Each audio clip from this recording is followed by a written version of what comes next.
Nigga, this is what that jungle do. You been plotting, nigga, wasn't you? I should've never even fuck with you.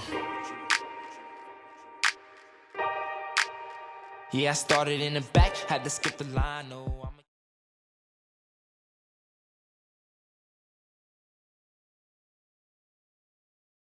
You got $1 trillion.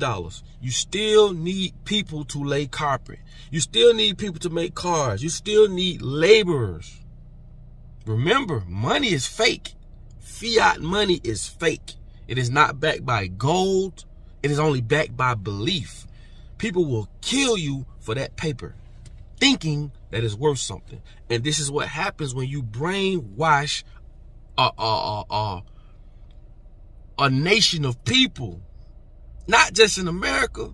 And this is why I tell y'all, this is how you know they all together. China do the same thing to their people. Russia do the same thing to their people. There's no country, right, that's ran with equality.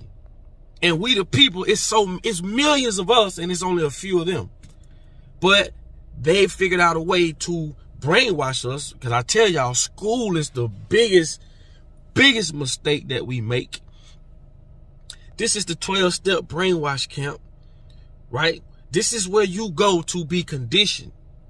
It has nothing to do with, think about it. If the shit that they teaching us in school if it worked, we wouldn't be in the situation we're in today. This goes for religion. This goes for schooling. This goes for food. Everything around us is put in place for a specific reason. Has nothing to do with making your life better at all. You could forget about that. This is why they had to create a capitalistic environment. I told y'all, capitalism means to capitalize. And this is why people are going to go to work for the check. Okay? No one is saying nothing. They taught us from pre-K. Because I tell y'all, scientifically, they psychologically come up with these curriculums that puts us in this induced spell throughout our whole life. We want to go to the next grade. Oh, you want to do good. Go to the first grade, second grade, third grade. You don't want to get left behind because you don't want to be picked.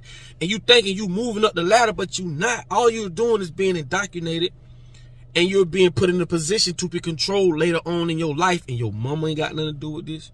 Your dad ain't got nothing to do with this. Because you got to understand, they've been brainwashed too. When you control what people think, you control people. That's why I tell y'all, it is very powerful what they do. And social media doesn't make it no better. The way you think of a beautiful woman today, where did that come from? If a woman thinks she got to have a big ass and big titties to be loved or to get attention, or where did that come from? I tell y'all, we're in a situation where we don't even control or own our own thoughts. That's powerful. Who is putting these things in front of you to make you think the way you think? I just told you, if they control the way you think, they control you. So they had to create a capitalistic environment. People think because they go to college, and this is no disrespect at all, but you're under a spell. I told y'all the spell is very, people think, oh, you got to be put under a spell through voodoo and all this other shit. If a security guard or a police officer can run up on a group of people that just ran into this store, a Gucci store, and they grabbed all these clothes, you got the officer running behind them. And what if one of them turn around and boom to the, you know what I'm saying? And now the officer done lost his life trying to protect some clothes that ain't worth shit from a family that's sitting in Italy in front of their fireplace eating cheese and crackers. And the shit got insurance on it anyway, but you're under the spell. You under a spell that you need to catch them. You see how powerful that is? These people sit up high and look low. This is why a lot of the times they not, you know, when you try to free people or when you're trying to get people to rebel, right? Be the resistance. They don't like that because you're interfering with their agendas.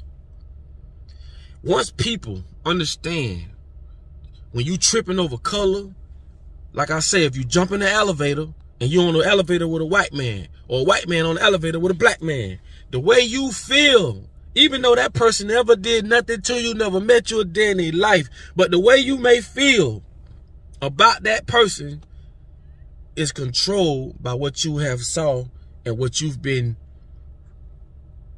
seeing your whole life. That's why I say you don't even control your own thoughts. This person never did nothing to you. This little few seconds you ride in the elevator, you may be feeling uncomfortable. You may be like, damn, I don't want. Who is controlling those thoughts? Not you, because you never experienced that person for yourself and determine what this person is or not. The same person can save your life. The same person can see you drop your wallet and give it back to you. And this is why I say, as long as if you can't develop your own sense of how people are or how the world is, they will give it to you. They will do it for you.